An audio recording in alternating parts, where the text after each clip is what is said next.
and then we'll dive right in.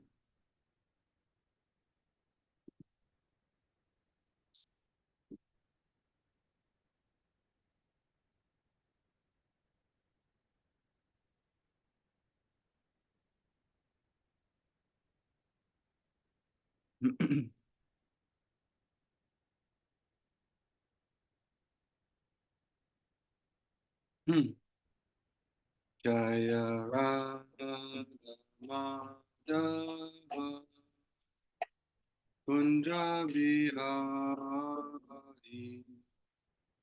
Radha Madhava Kunja Bihari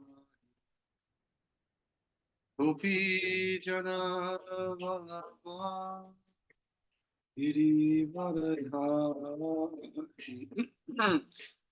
Gopi Jana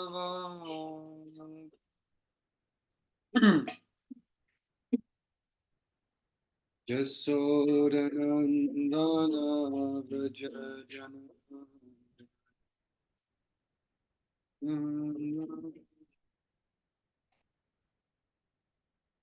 Jasodanandana Vraja Jana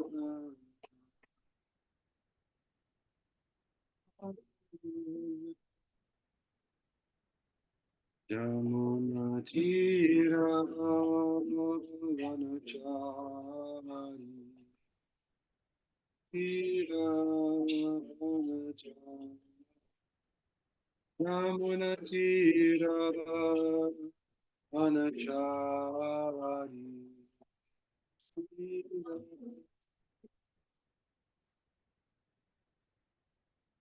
Jaya Radha Madhava Kunja Bihari Radha Madhava Kunja Bihari Radha Madhava Kunja Bihari Radha Madhava Kunja Bihari.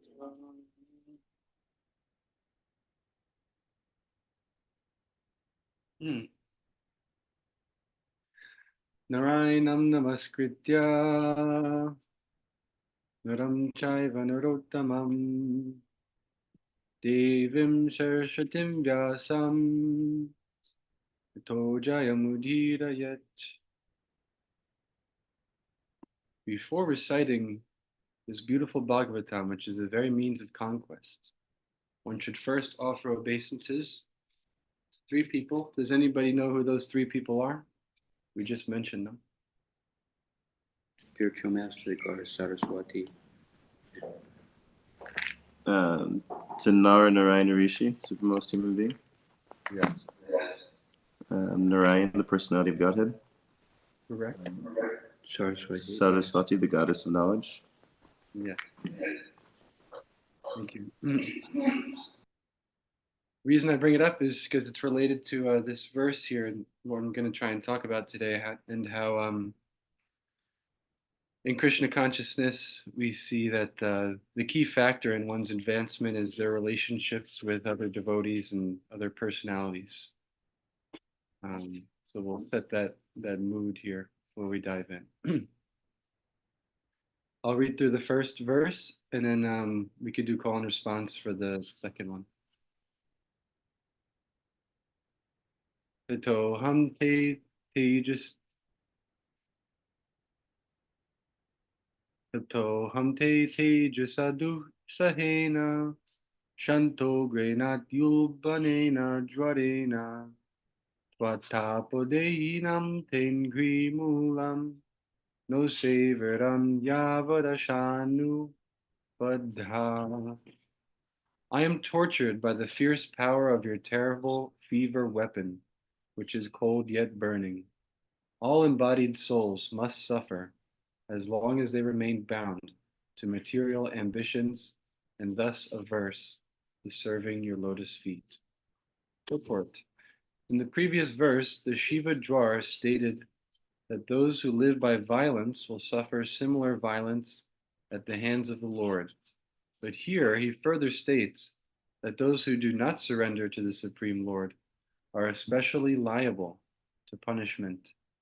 Although the Shiva Dwara himself had acted violently up until now, still he has surrendered to the Lord and rectified himself. He hopes to receive the Lord's mercy.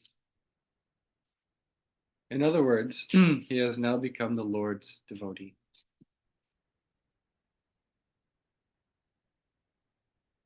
Could do some call and response. Shri Bhagavan Uvacha Shri Shiraste Prasannosmi Vyetu Te Majwaradbhayam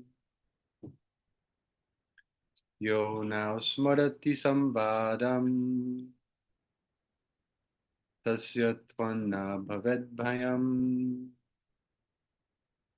Shri Bhagavan Uvacha Shri Shiraste Prasannosmi Yetu Te Majwaradbhayam Yo Now Smarati Sambadam Tasya Tvanna Bhavedbhayam.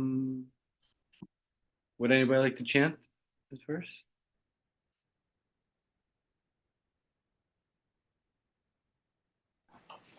Hare Krishna.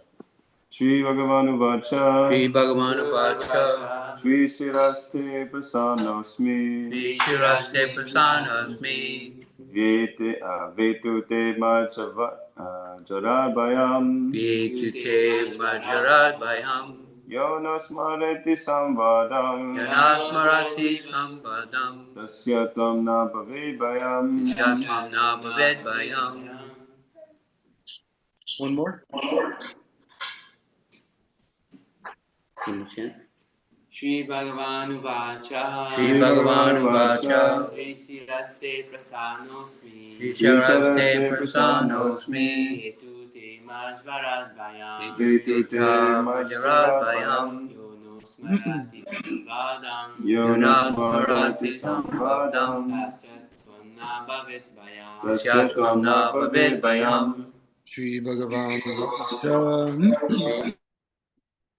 The Supreme Lord said, Shri Shiraha, O three-headed one, Te, with you, Prasanna, satisfied, Asmi, I am, Vyetu, may it go away, Te, your, Mat, my, Jwarat, of the fever weapon, Bhayam, fear, Yah, whoever, now, our, Smriti, remembers, Samvadam, the conversation, Tasya, for him, Tvat, of you, Na Bhavet, there will not be,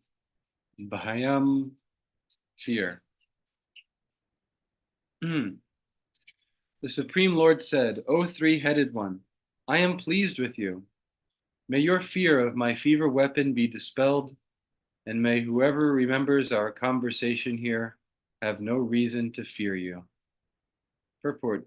Here the Lord accepts the Shiva Dwara as his devotee and gives him his first order, that he should never frighten by hot fever those who faithfully hear this pastime of the Lord. Om Adgyana Timanandasya Gyananjana Shalakaya Chakshurun Militam Yena Tasmai Shri Guruve Namaha Shri Chaitanya Manobhishtam Sthapitam Jaina Bhutale Swayam Rupa Kedamayam Tadasti Swapadantikam Nama Om Vishnu Padaya Krishna Preshtaya Bhutale Srimate Bhakti Vedanta Swami Iti Namane Namaste Saraswati Devi Gauravani Prachayane Nirvishesha Shunnavadi Paschatadeshatayne Vanchakalpatarubhyascha Kripa Sindhubhaivacha Patitanam Pavanebhyo Vaishnavebhyo Namo Namaha Jaya Shri Krishna Chaitanya Prabhu Nityananda Shri Advaita Gadadhar Srivasari Gaura Bhaktavinda Hare Krishna Krishna Krishna Hare Hare Hare Rama Rama Rama Hare Hare.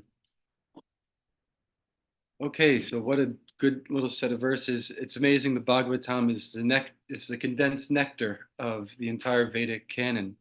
And it seems in most of the entire Bhagavatam, in most of the verses, you could almost see that essence of the essence condensed here. And here it is, right here. We're reading about this fact that is being explained, that those who are devotees of Krishna, it's kind of what's being implied here. Those who remember our conversation, those who hear and chant about me, they'll have no reason to fear. Abhayam. The reason being because they're connected with Krishna, or at least they're connected with somebody who is connected with Krishna. As we know, Abhayam means fearless, and it also just so happens to be the name of our founder Acharya Srila Prabhupada, who was specifically deputized to come to this world and provide this kind of solace that we're reading about in this verse here. Um, that is, that by connecting ourselves with Krishna through his pure devotee, then we needn't fear anything. And this is something that is practically experienced, right? Anybody who's gone out into the great unknown, taken a step into the street, and tried to stake their claim in the service of Krishna has directly experienced that Krishna will protect one from all fears. What to speak of during COVID-19?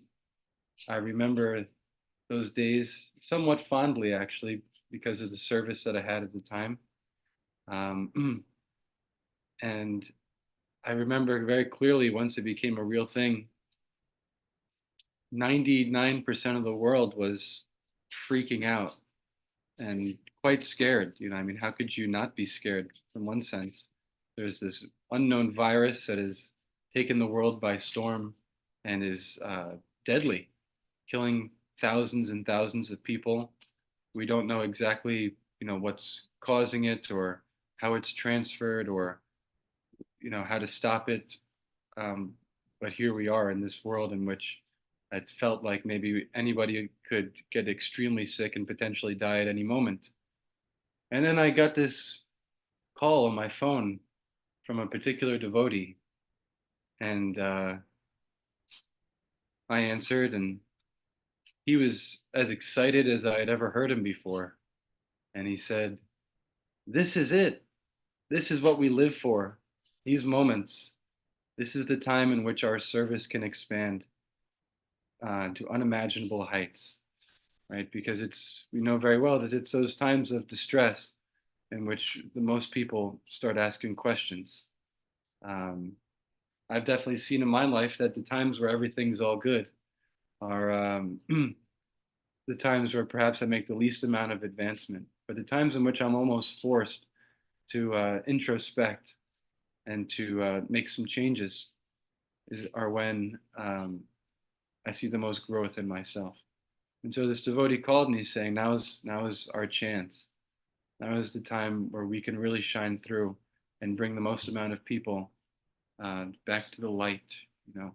It's a lot easier to see the light, amidst heavy darkness. So devotees don't need to be afraid because they always have that light that they carry with them in the form of Krishna. But how practically do they carry it with them? Well, here that's also explained in this verse. They carry it with them by hearing and chanting about Krishna. The more that we maintain this connection to Srila Prabhupada's books and Krishna's holy name, then the less we have to fear. because how could we be afraid of anything if we know that Krishna is with us?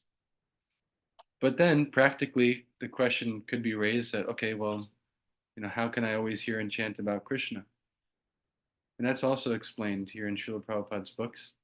In the first chapter of the second verse, the second chapter of the first canto, Shru Shru Shro Shradadhanasya Vasudeva Gataruchi Sanmahat Sevaya Vipra Punya Tirtani Shevana.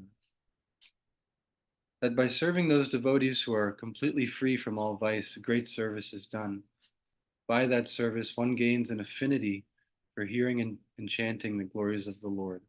Vasudev Kata Ruchi, one gains a ruchi, a taste for hearing about Krishna. So again, just to kind of bring it all back, in order to become fearless, in order to attain connection with Krishna and maintain that connection with Krishna, we need to be hearing about Krishna. In order to attain a taste for hearing about Krishna to the point where we can actually go on doing that consistently and over the course of our entire lives, we need a taste for hearing about it. Otherwise, after some time, we'll think we have better things to do. So then to gain a taste for hearing about Krishna, Shan Mahat Sevaya Vipra. We need to serve those devotees who are completely freed from all vice. And by that service, then we get the taste.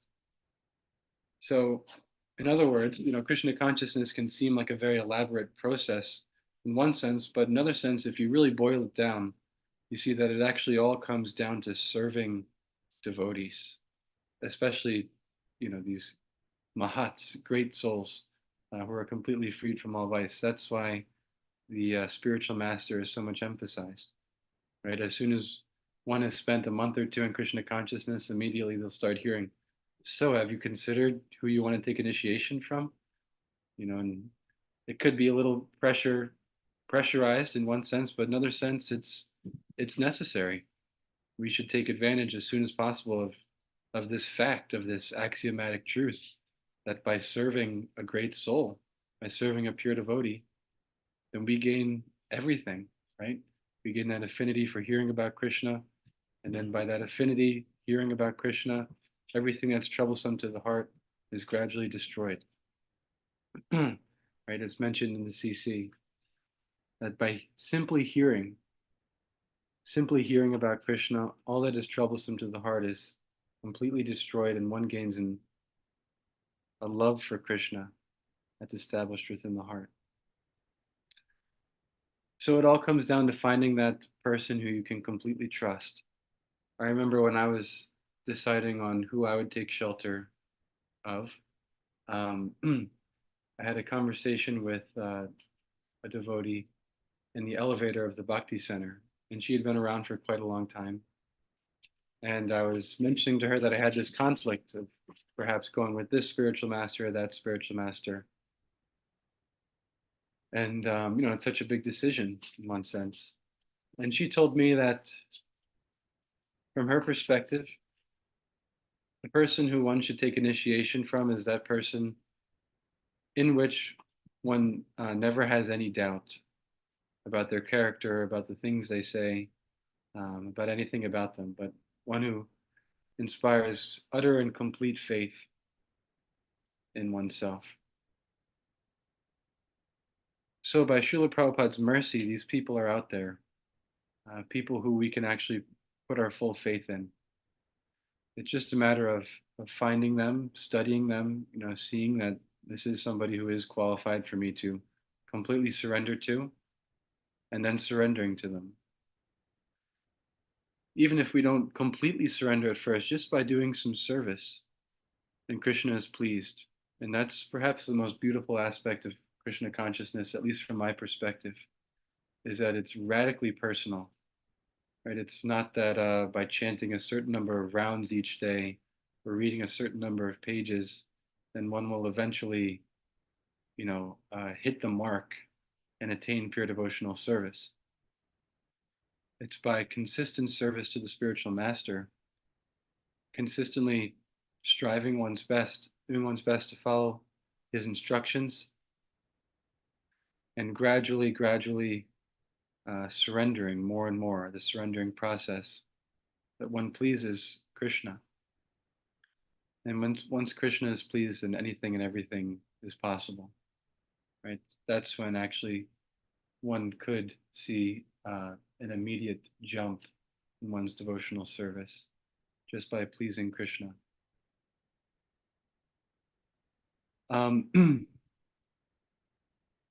So in that sense, we're extremely indebted to Srila Prabhupada for creating a system and a society through which we can all become pure devotees. This was Srila Prabhupada's hallmark achievement, that he set up a system through which more and more pure devotees could be created through basically a house, as he called it, that the entire world could live in. A house in which we can comfortably reside, be nourished spiritually, and have association with people who truly care about us, who truly love us. And by associating with them, by serving them, we gain this affinity for hearing about Krishna. And by consistently hearing about Krishna, all that is troublesome to the heart is gradually destroyed. We eventually come to the platform of pure devotional service. So on a pragmatic level, hearing a certain number of pages every day is recommended. This was practiced by the six Goswamis in the sense that they counted everything. Number of obeisances that they that they did, number of mantras that they chanted, Krishna's names. And so, as Rupanugas, following in their footsteps, we should also strive to read a certain number of pages every day of Srila Prabhupada's books. And by consistently doing so and chanting our consistent number of rounds and not committing offenses, then anything is possible. And gradually, we will see ourselves make advancement and eventually attain pure devotional service to Krishna by his mercy and by the spiritual master's mercy. So I'll stop here, see if anybody would like to expand the conversation with any questions or comments. I'd love to hear from you.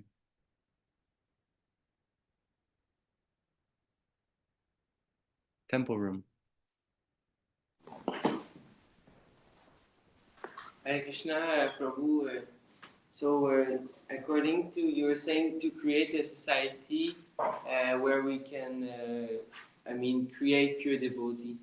So sometimes myself, I'm not so like Krishna conscious in a way that I will not always talk about Krishna Katha, or I will see around in the association of devotee that we're all devotees, we're all chanting 16 round, we're all following the four regulative principle, but somehow Krishna is not at the center of our discussion. So I try, when in that time, I try not to like be rude, but I try to act like to how I can dovetail the conversation, to how I can lead the conversation towards something Krishna conscious. Do you have any tips how we can improve our conversation that are centered around Krishna's subject? Sure. Part of it, of course, is choosing your association carefully. I'm sure you're already doing that to some extent.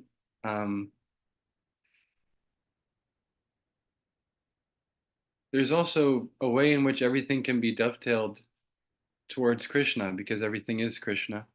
And so, like you're saying, trying to bring it back towards that point, of being related to Krishna is always a good idea. And it's always relatively easy from what I've seen, because the philosophy is so expansive, and so accommodating, for all aspects of the things we experience.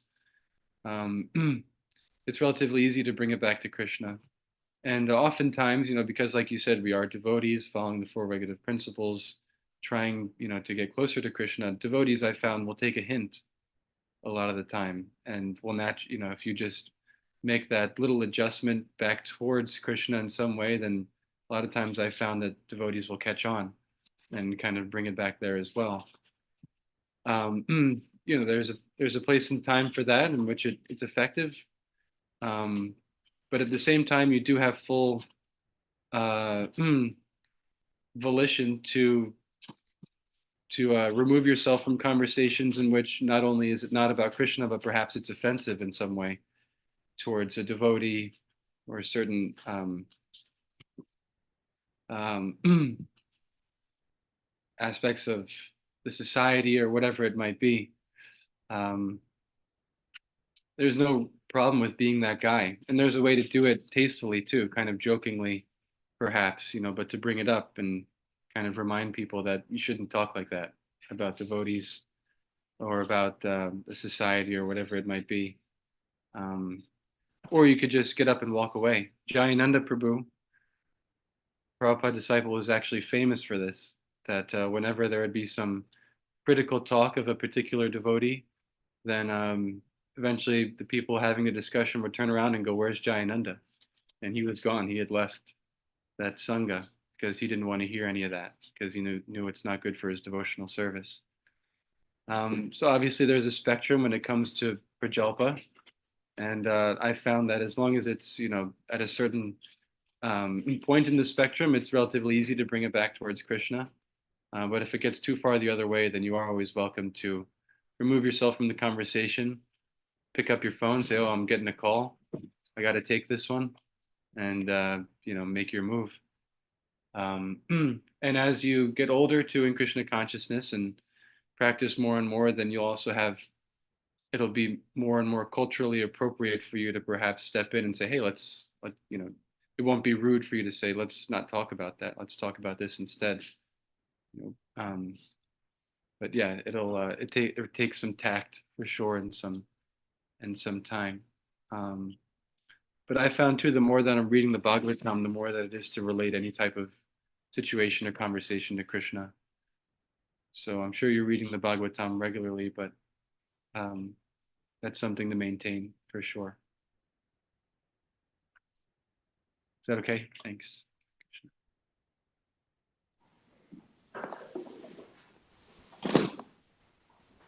Hare Krishna Prabhu, I had a follow-up question, if that's okay. Yes, please. I was wondering if you could speak on also like the nuances in that circumstance, like sometimes where it might be a senior, or sometimes it's something that's practical, like going to the laundry or something like this. Some kind of like the nuances that can be involved with turning it to Krishna, talk about Krishna in a way that's not. And also, could you speak on like if it becomes fanatical at any point, if it's just like, yeah, kind of these kind of circumstances. Sure. From my perspective, it's always about the intention. Um, that really has a huge effect on what we say and how we say it. So I could say the same thing and with two completely different tonalities, with two completely different intentions, and it comes out in a completely different way.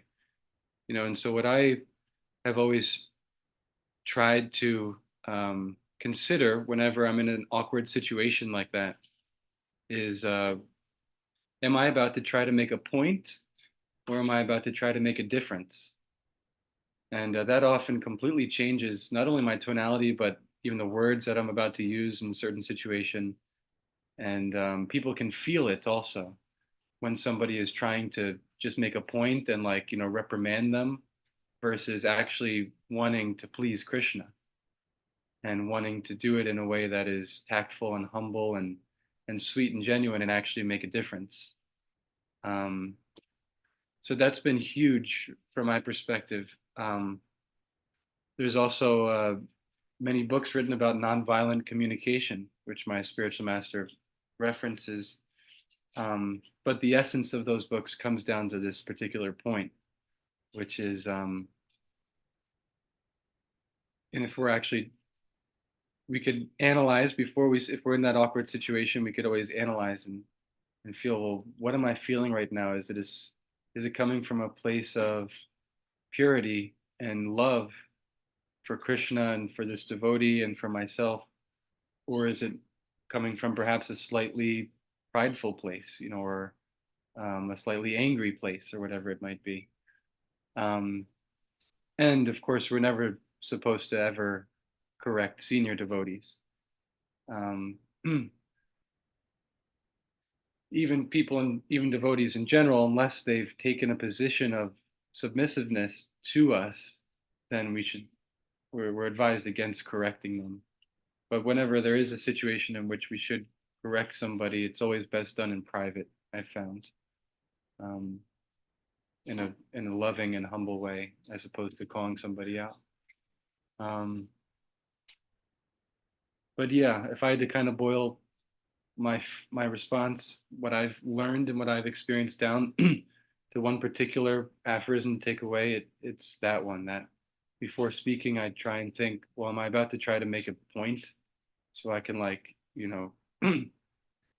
is this coming from a place of pride and impurity, or am I about to actually try and do what's best and what's pleasing to Krishna right now, and from a loving place, um, yeah, offer some service. How can I be of service? Thank you so much, Prabhu. That's very clarifying. Thank you.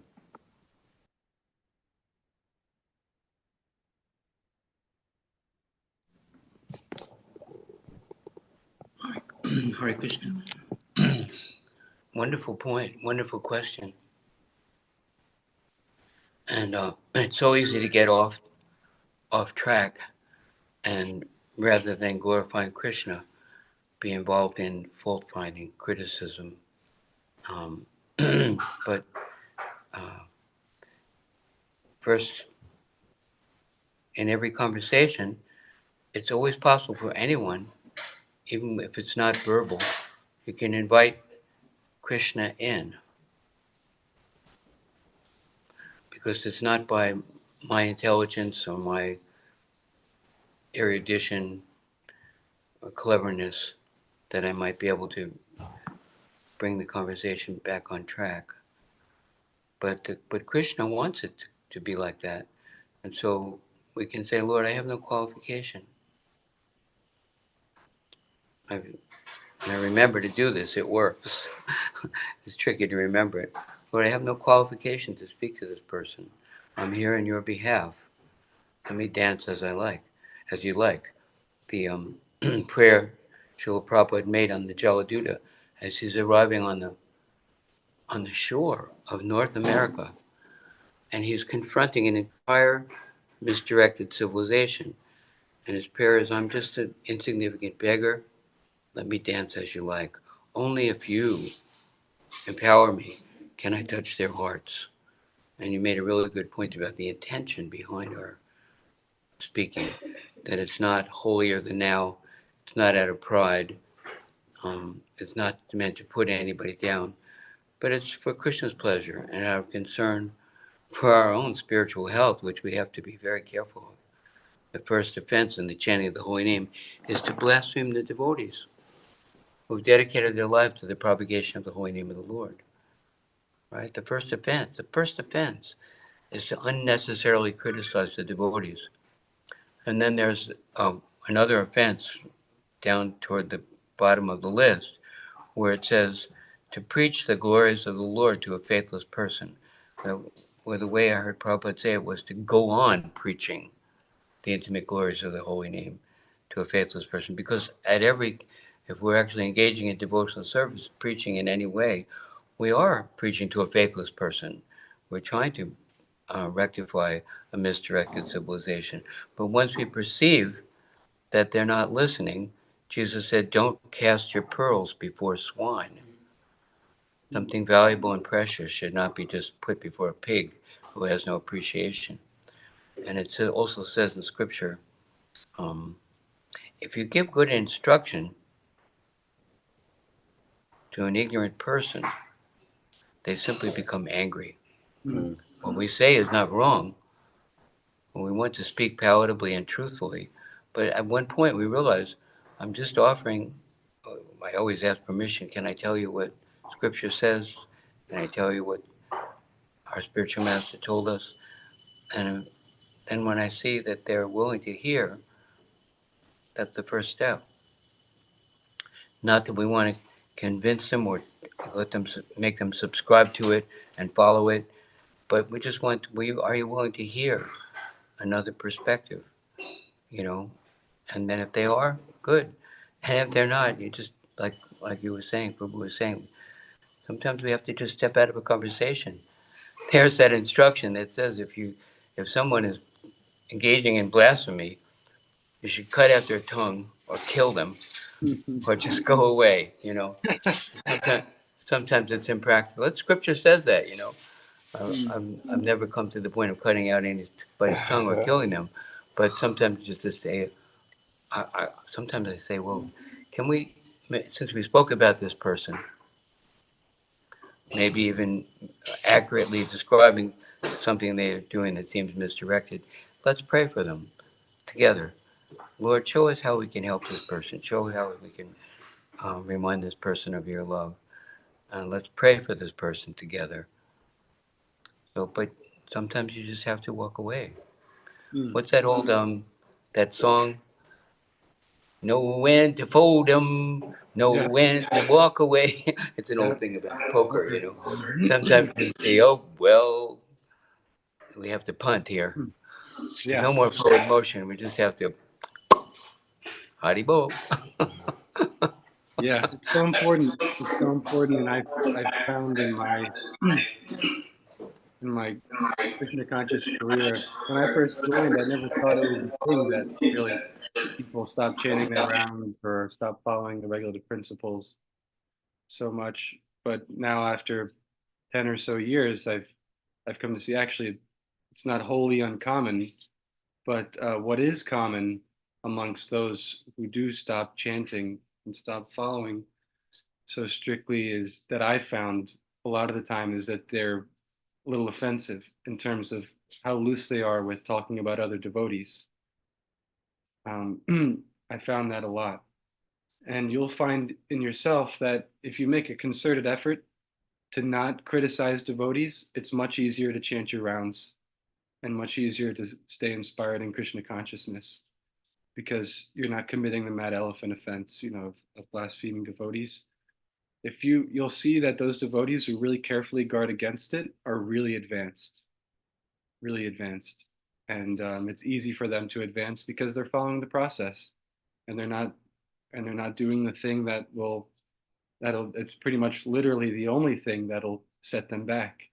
I'm criticizing devotees, and I just had an experience recently where I was in a sangha just talking with some devotees, some friends, and then one of them started speaking really harshly, just kind of jokingly but meanly, about another devotee. And I do what I often do in those situations, which is, in my kind of lighthearted, joking way, say like, "Hey, that's an offense, bro. Like, don't you want to attain pure devotional service? How are you gonna advance spiritually if you're like criticizing devotees like that?" I didn't say it like in a chastising way, but just like jokingly, buddy, buddy, but brought it up, and and it's like, oh well, and there's always so many different justifications. And then I was informed later that day by somebody that that devotee had actually stopped chanting their rounds. And I was like, oh well, makes sense. And um, so yeah, we have full volition to either very jokingly, bring it up, which is, if you have a relationship with someone is easy to do. If they're senior to you, typically you shouldn't. There may be certain exceptions. If they're senior, better to just walk away. And Raghunath Das Goswami used to do that all the time too. He refused to hear criticism of devotees. He would just get up and leave. Um, so we're gardeners, and we have to really put up a strong fence around our bhakti creeper, guarded from this mad elephant in form of Anupam Prabhu, just a clarification, if you can. What is offensive? What is this offense towards a devotee? What's the difference between being offensive towards a devotee and being kind of practical and being able to get the service done and get things done, working together? What is it? I think it all again comes back to one's intention. Like you can say a devotee could be doing something that's having a negative effect on others around him or something, and you could say like, oh yeah, that devotee is such a nonsense like idiot, and he sucks, and he's messing up this whole thing. Or you could say like, hey, how can we help him, like Adi was saying, like, this is practically happening. What can we do to help? Bhaktivinoda Thakur also outlines this in one of his articles he wrote, the difference between what's an offense to a devotee and what's practical. And I forget exactly where it is, but if you just were to Google like Bhaktivinoda Thakur, like offenses to devotees, it would probably come up, and he actually very clearly outlines it very practically, like what is, in what circumstances, and in what way it's appropriate, to say So something. when you said that devotee sucks, were you quoting Bhaktivinoda Thakur? No, no, that I haven't heard him say in my readings. Okay, cool. Thank you, Anupama. Again, a very, very pertinent question. And it's not that, we're involved in presenting the truth. We're involved in glorifying Krishna and pleasing Krishna. And so it's not inappropriate to speak about the principle, but whether or not that principle applies to the devotee who you're criticizing, we say we can't really judge whether or not this applies to this person. But it is true that engaging in that activity will be not pleasing to the Lord. That's about the principle. It's very interesting to correct the principle without accusing a person of being the person who's violating that principle. Is that clear? Yeah? Anupama? Yes, very clear. And Angel just made a really good point too. I read, I had it memorized for a while. I think it was CC.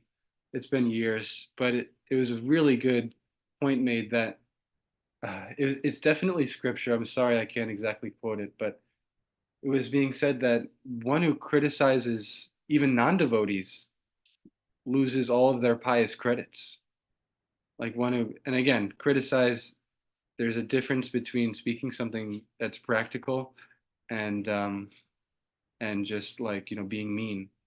But it's said there that one who's offensive even to non-devotees, their pious credits have no value. Um, so it's no surprises here. This is Krishna consciousness ABC. Becoming a humble servant of everybody in the form of what's best for them and bringing them back to Krishna. Becoming a humble, loving servant who's gentle and kind and can also turn it on when needed, for sure, but does it with the right intention. And that makes all the difference. And it allows you to be dear amongst the gentle and the ruffians, as it said about the six Goswamis. I remember Adi Purush Prabhu told a story one time how the Hells Angels used to be right next to his location on 3rd Street.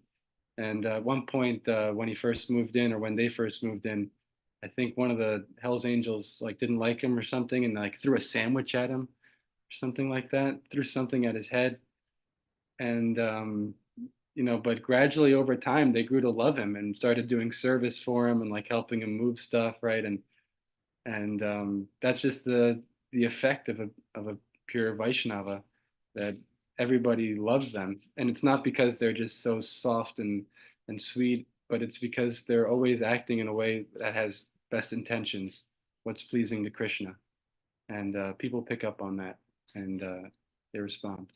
So all glories to all the pure devotees of the Lord and everybody else, and all glories to Srila Prabhupada.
Sham Namah Bhajami Govindam Hari Purusham Namah Bhajami Govindam Hari Purusham Namah Bhajami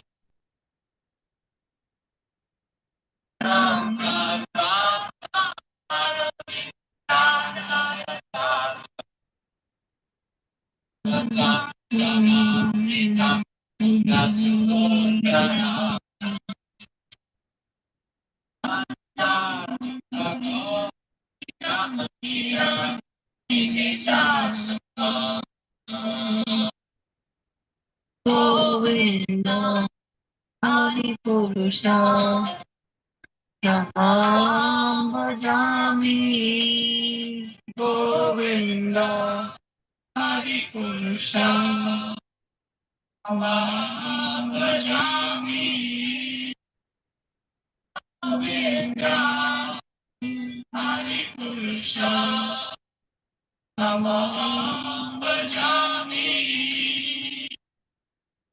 Anjani Yasa Sakale Priya Priti Mati Tasya Viva Vikayanti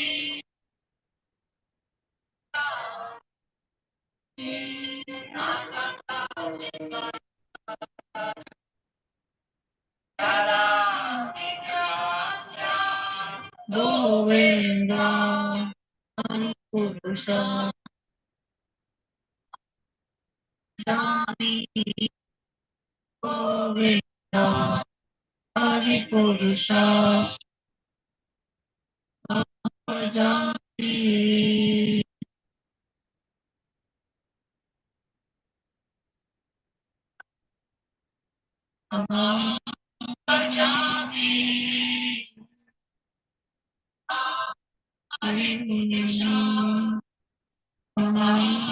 Jami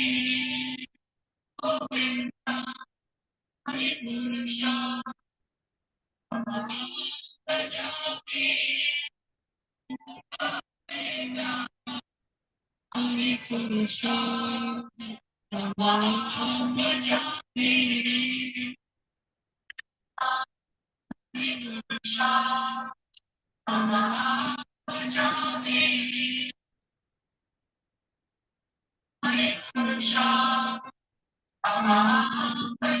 Jai Shri Radha Muridhar, Shigarachandra, Ki Jai. Is Anupam Prabhu here? No, he left. All right. Wonderful class, wonderful subject. I once heard Radhnath Maharaj explaining this point where when you are trying to put somebody down and you are relishing it, you're enjoying this feeling, I'm gonna teach him a lesson, then that's an offense. And also, when we are having this urgency to correct somebody, usually, most of the times, it indicates that there's some area in our own life that needs attention, and we're kind of making up for it. We're neglecting it and kind of extrapolating it on others. And yeah, that's just 2 cents. 2 cents.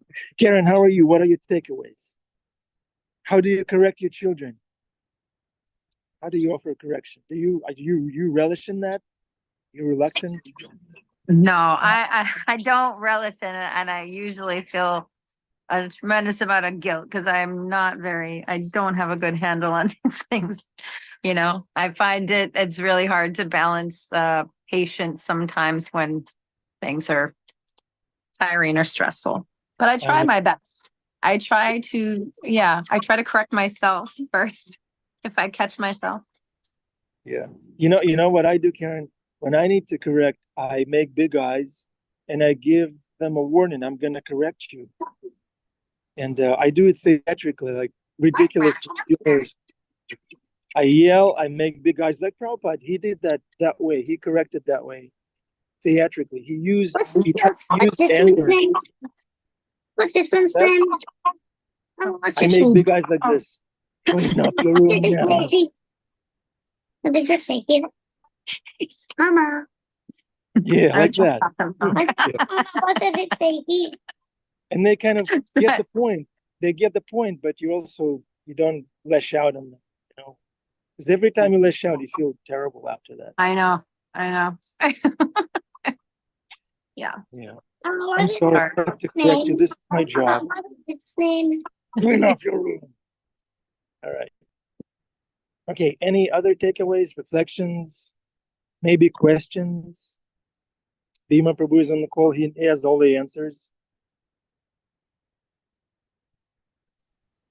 I've come to understand, though not in practice, but at least to understand, feelings come first. So if I ever feel impelled to speak, if there's a pushing for me to speak, then I try to, I know that you know this, Ananda Bihari, that I speak anyways, but I'm learning that if I feel impelled to speak, I at least take a moment to think twice about what I'm going to say. So that's a good barometer to use. Is if it's a pushing from within, I want to say something about this, this person's upsetting me. Yes. You don't speak like that. Yeah, upsetting me. There's no way you're gonna speak like that. If I was impelled, I'd be a moon. What is it? What are the guys that don't say anything? If I wasn't impelled, I wouldn't speak anything. But yeah, that's one way to judge whether what you're going to say is going to be pleasing to Krishna. If you're impelled to speak, think twice. Hare Krishna. I was impelled to say all this, by the way. Yeah.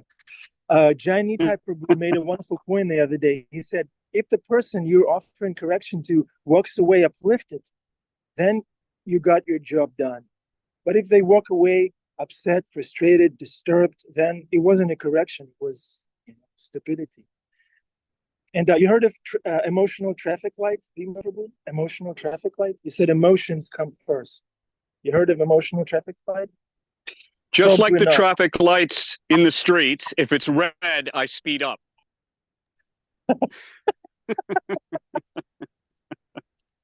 Yeah. Get there before they do. I don't know what to say. This concept is from Sachinandan Maharaj. He said, when something happens, you stop. You don't say anything. This is red light. Then you wait. This is green light, yellow light. You wait. You think about it. Meditate. Pray about it. Like Adipurusha Prabhu says, always pray to Krishna before you open your mouth. And then green. Then you can say something. And same goes for emails. Same goes for pretty much everything. It's a very helpful tip. Emotional traffic light. From Sachinandan Swami Maharaj, not from Bhima Prabhu. That's emotional recklessness that he's talking about. It's all joking. We love Bhima. Don't get us wrong. Okay, we'll take one more reflection, dear devotees, one more takeaway if you're inspired. Unmute yourself.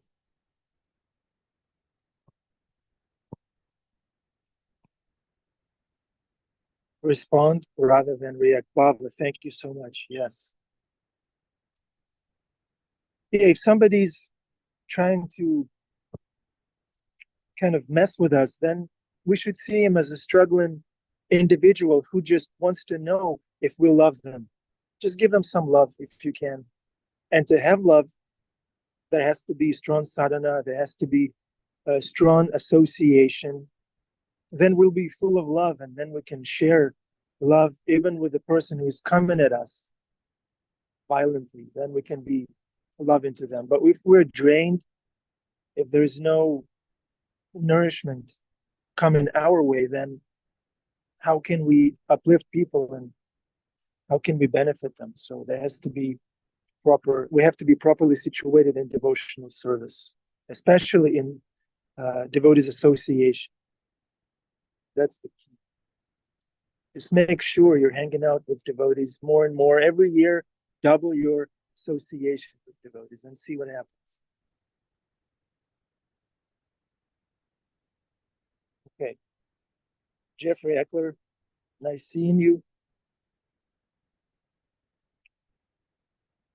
Jeffrey Eckler is on to the next flower, collecting nectar. All right.